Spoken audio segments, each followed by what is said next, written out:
Welcome back to Hope for the Caregiver, hopeforthecaregiver.com. This is Peter Rosenberger. This is the program for you as a family caregiver. By the way, if you don't get a regular email from us, I send them out about once a week or so. I'll send out this program as a podcast. I'll send out little excerpts from my book, A Minute for Caregivers, When Every Day Feels Like Monday. And I will put those out that I read, and they're just a little 1-minute spot. And other things that I do as well. So feel free to go out to our website, hopeforthecaregiver.com, and you can sign up for our email list, or you can see it at standingwithhope.com, which is the parent company of everything we do. That is the ministry that Gracie and I founded, Standing with Hope. We have 2 program areas. We have the prosthetic limb outreach that we do in Ghana. We've been doing this since 2005, and then we do this program, this caregiver outreach. It's for the wounded and those who care for them. So check it out at standingwithhope.com. All right, let me switch gears a little bit. I want to tell you something I came across in the American Medical Association Journal, an article about these 6 physician specialties have the most burnout. Okay? These 6 physician specialties have the most burnout. Now, why am I talking about this? Well, how many of you all interact with physicians? Okay, well, my point now. Here they are. Emergency medicine, 62%. Hospital medicine, 59%. Family medicine, 58%. Pediatrics, 55%. OBGYNs, 54%. And internal medicine, 52%. Now, I ask you, what do those things have in common for the most part? All of those things. They actually have several things in common. One of them is they're going to intersect us as caregivers. How many of you all go to the emergency room? We're there, fairly regularly. How many of you all have a primary care doctor, internal medicine doctor, family doctor? How many of you all with special needs children have a pediatric doctor? How many of you all regularly see your OBGYN? Most of these people are primary care related physicians, the ones that we as caregivers are going to intersect the most with, and yet they have the highest burnout of all physicians. I mean, Gracie has a neurosurgeon she's got an orthosurgeon, she sees several, and she's got GI folks that she sees, but she doesn't see these people on a regular basis, but all these others, she does. And sometimes it's the same person for doing double duty on some things. But because we live in a rural area where we have a community hospital, which I love, I adore our little hospital out here. And I was speaking to someone the other day from D.C. They were writing a piece on this, and they wanted to ask me what I thought of rural community health. And my opinion, this is just an aside, I'll get back to the doctors here in a moment. My opinion, which I don't try to give very often, but she asked my opinion, is that we have done a terrible disservice to our local community hospitals. They are not relegated as important, as valuable. Some of them are getting eaten up by big corporations and then shut down. And I don't think we do enough for our community hospitals. And I have found in rural health that a lot of the doctors that are here will take on all kinds of extra duties. And that brings me back to this point that primary care doctors are getting burned out at an alarming rate. ER doctors, I mean, you can imagine that. ER is an incredibly stressful place to work. I get that. But primary care doctors are getting burned out. So what do we do about that? How does that affect us as caregivers? Well, when you go see your primary care doctor and you have a special needs person in your life or somebody with a lot of medical issues, like I do, what should I do? How should I behave? Should that facilitate something different in me? I think it does. I think it does require something different in me. I think that I have a responsibility to Gracie's physician to be as helpful and as organized as I possibly can. Now, somebody said, well, that's not your job. Well, isn't it? And if I don't, what are the consequences? If I know that there's a burnout rate of over 50% and I'm going in there just dumping it on them Am I being inconsiderate? I think as Christians, we have a higher mandate of behavior that we can be considerate and kind, gracious. Look at the fruit of the Holy Spirit: love, joy, peace, patience, kindness, generosity, faithfulness, gentleness, self-control. These are all things that there is no law against, as Paul would say. Just stepping outside of ourselves for a moment, think about the doctor that sees your loved one, that sees my loved one. Would that doctor not benefit greatly from seeing me come in with love and joy and peace and forbearance? I like that word, forbearance. Kindness, goodness, faithfulness, gentleness, self-control. Would I not have a better chance of this meeting going smoother if I am exhibiting those things? And I'm not taking away Gracie's agency. I'm just talking about me personally, because I'm there at most of these appointments.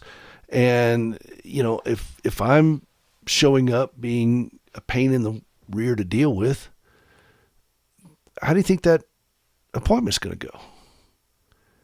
I get the phone calls from this doctor a lot because I'm first on the call, and they'll call with me and go over stuff. And Gracie gives me permission to do so. And if I am coming across as, hateful or mean-spirited or impatient or slothful, how do you think that's going to go? And if the statistics show that this doctor's already at risk for burnout, just by the nature of the profession, according to the AMA, would it not serve me and the doctor better, and Gracie, of course, better, if I was considerate of that?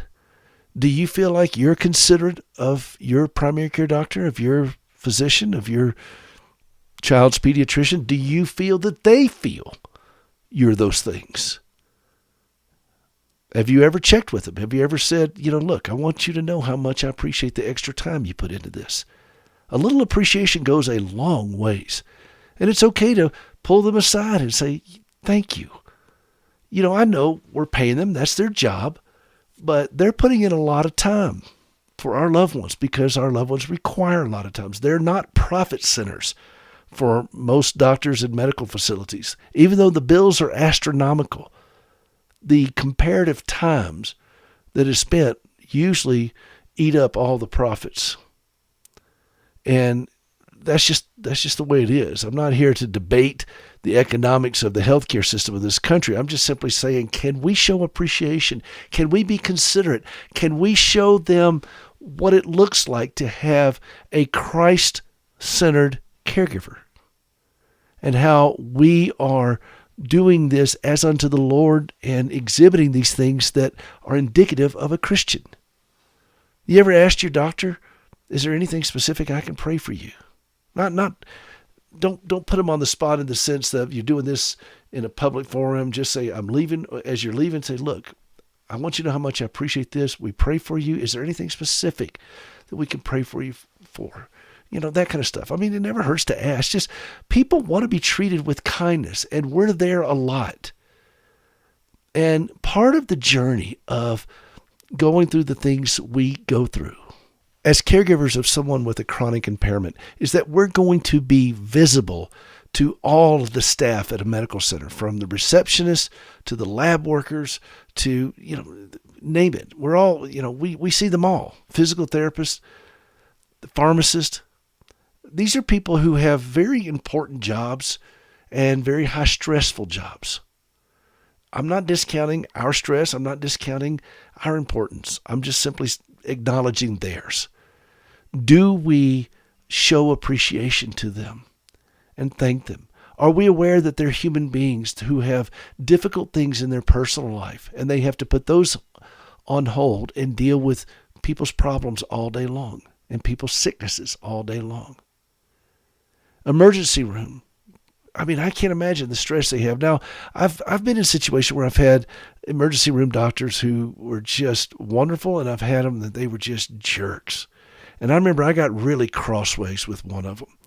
And he was a jerk. I was not in a good place. I'm embarrassed to say that. I mean, look, you can't deal with as many doctors as I've dealt with and not have your train wrecks, okay? You can't deal with as many nurses as I've dealt with, and I've gotten crossways with nurses at times. And I've tried to learn from that. I've tried to deal with that, even if you have somebody who is acting inappropriately. Is there an opportunity to pull them aside and have a respectful conversation and rehabilitate this relationship? If there isn't, I understand, and sometimes you just have to just cut them loose. Sometimes people are going to be the wrong fit, and they're going to be doing things that are just not acceptable, and I get that. Been there, done that. But there are other times when it can be rehabilitated. And in those moments, we serve ourselves and others, and particularly our loved one, well, when we dig deep into the things of God and we're able to express that character of Christ that would see beyond the tension, the acrimony, or any type of snarky behavior, and just see the hurting soul behind those eyes. Now, we're not there to counsel them. We're not there to fix them. We're not there to do anything like that. But we can be kind. We can be kind. We can be gracious. Do we have a higher standard to live up to as Christians? I say we do. Now, do I model this perfectly? Of course not. I mean, y'all know me. And I have, at any given point, really dropped this ball. But it doesn't mean that we don't keep aiming for that standard. And I would like to know that the medical people we interact with recognize that I recognize how much they put into caring for Gracie. That they know that I am grateful for them. They are at risk for burnout. That's their own organization, the AMA, saying that, not me. That's them saying it. And they are at significant risk for this. And yet I am dependent on these people making good judgment calls for my wife. I'm dependent on their staff. Would it not serve everyone better if I recognized how difficult their life is and just treated them graciously like I want to be treated? Think about that. We'll be back in just a moment. This is Peter Rosenberger. This is Hope for the Caregiver. Don't go away.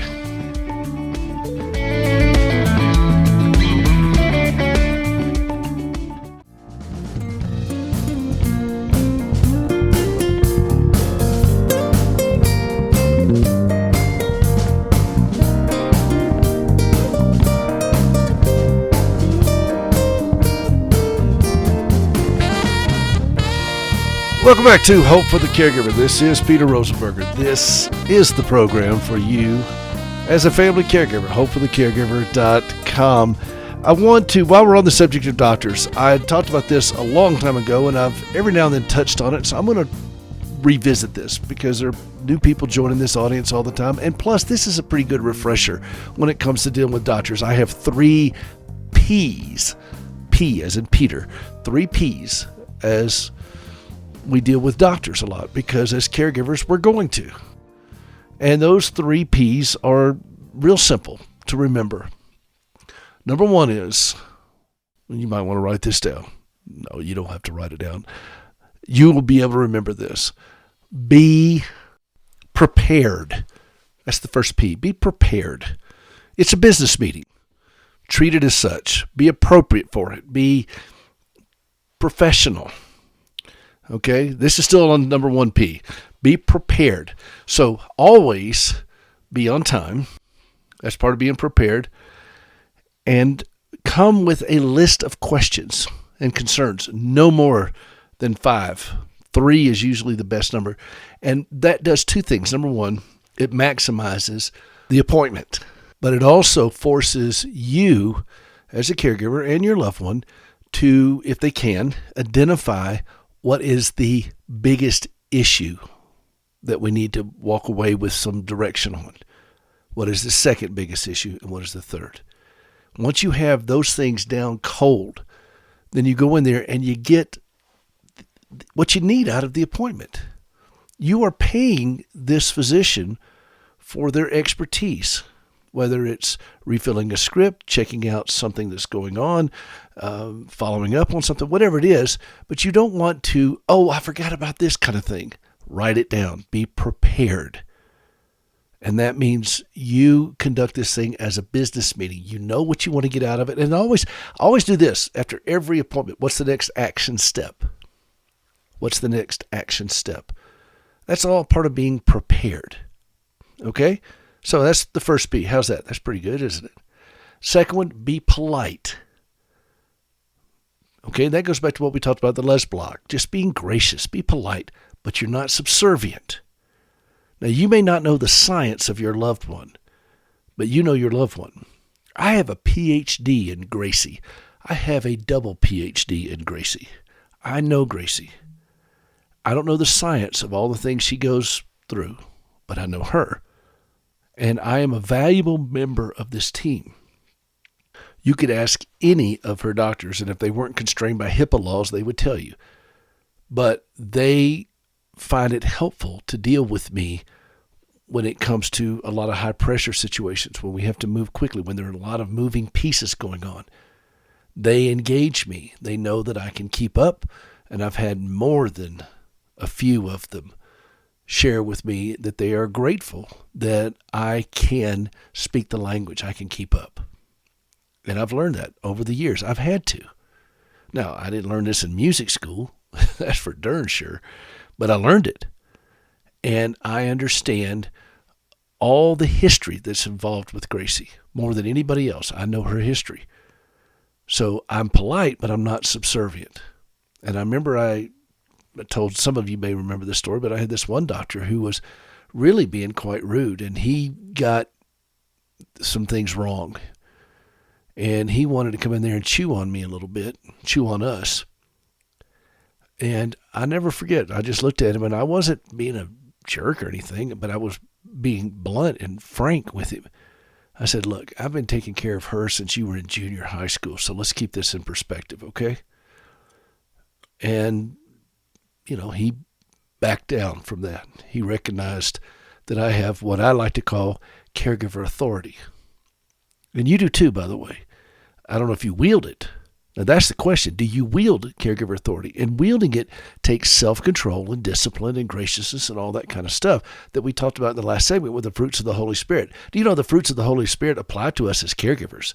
We're not exempt from those things simply because we're caregivers. And those things will come to bear in our life and have great benefit to us and others when they are manifest. But here's what it looks like. You can be polite. You can be gracious. You can be long-suffering. You can be all of those things, self-control, and still not back down and not be subservient in that regards. Where you're just treated like a doormat and, well, I'm just stupid. He's the doctor. He's smart, and I'm not. And I just need to shut up because I'm so stupid and he's so smart, or yada, yada, yada. I mean, we've all heard this, okay? We've all felt this way.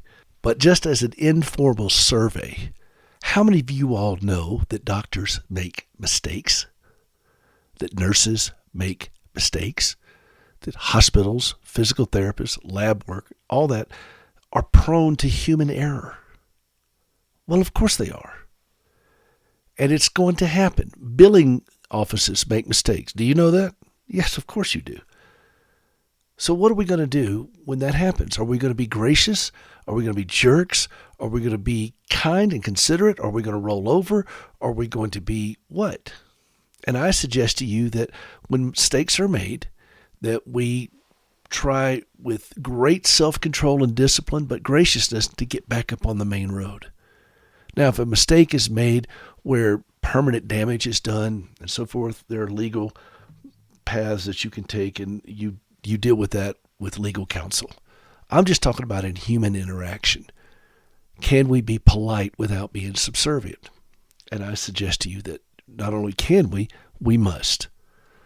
Because that benefits our loved one and everybody better. And remember, again, there are a lot of these people that we're dealing with who are at high risk for burnout.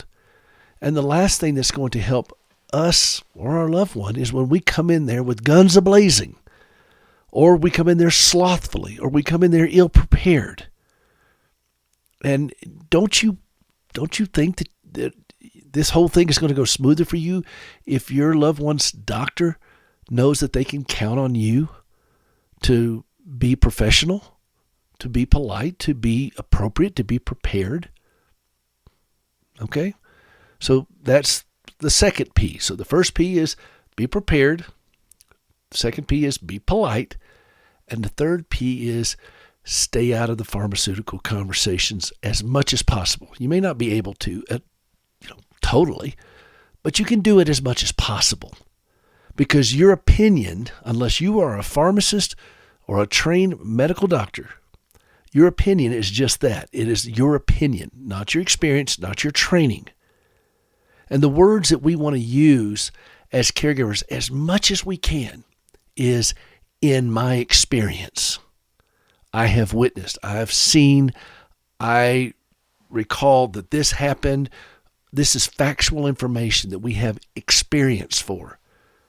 So when doctors ask me my opinion, and they do often, I'm not bragging about it, I'm just simply saying they do. I'm the repository of her chart. I am very careful on the speech that I use, particularly with pharmaceuticals. And I will say, in my experience, here's what I witnessed. Historically, this is what we have dealt with, those kinds of terms. Because it takes it out of what I think. What I think is irrelevant. Okay? I don't have the training for this. So when it comes to the pharmaceuticals, and we have dealt with a lot of very, very intense and serious pharmaceuticals in our journey. And the last thing that I want to do is to mess this up for Gracie, because I am very influential. I can be very convincing. And that's not fair to Gracie, and that's not fair to the doctor. And sometimes I can articulate things better than she can. She may be having a bad day. She's in so much pain. She may not be very alert at that time. She may be very sleepy. The doctors come in the hospital at 4 o'clock in the morning to do rounds kind of thing. I am usually more articulate about this than she is. But that's irrelevant. They still need to deal with her. They need to give her that opportunity to express what's going on with her. And if she does it poorly, they need to see that. If she does it well, they need to see that. She has agency. And if I get in there and stick my nose into it, invariably it will get kind of weird. So I try very hard to stay out of it and I'm going to just stay with the facts. I write it down. I keep organized with it. Check in, is there something you need for me to do? Or that kind of thing. But I really don't want to step on anybody's toes with that. I have done this. Again, y'all know this. The whole point of my show is I have failed in every area I'm talking about. Okay? And I've learned, okay, this is not a good place down here. Don't go down there. That's a bad place. I've been down there. Now, you're welcome to go down that road if you want. And just go ahead and check it out and see what you think. But I'm giving you at least a heads up that those kinds of places are bad places for us as caregivers and for our loved ones. And we can get in some real messes. So, to recap, the 3 P's of dealing with doctors. And remember, most of the doctors we're dealing with are in that category with high burnout rates. So let's be kind. And particularly as Christians, let's set the bar a little bit higher. Let's let them know that there's something different about the way we approach crises, conflict, problems, mistakes. Be gracious. Be prepared. Be polite without being subservient. And really put your hand over your mouth with the pharmaceutical conversations, other than just you're taking notes, and read back to them what you've heard. Make sure that everybody's on the same song sheet. Okay? Those are just simple things that can make our life as caregivers a lot easier and make the health care that our loved one is getting a lot more smoother and more effective. And being considerate to the physician and all the medical providers that you encounter along the way. This is Peter Rosenberger. This is Hope for the Caregiver, hopeforthecaregiver.com. Thanks for taking the time to listen today. We'll see you next time.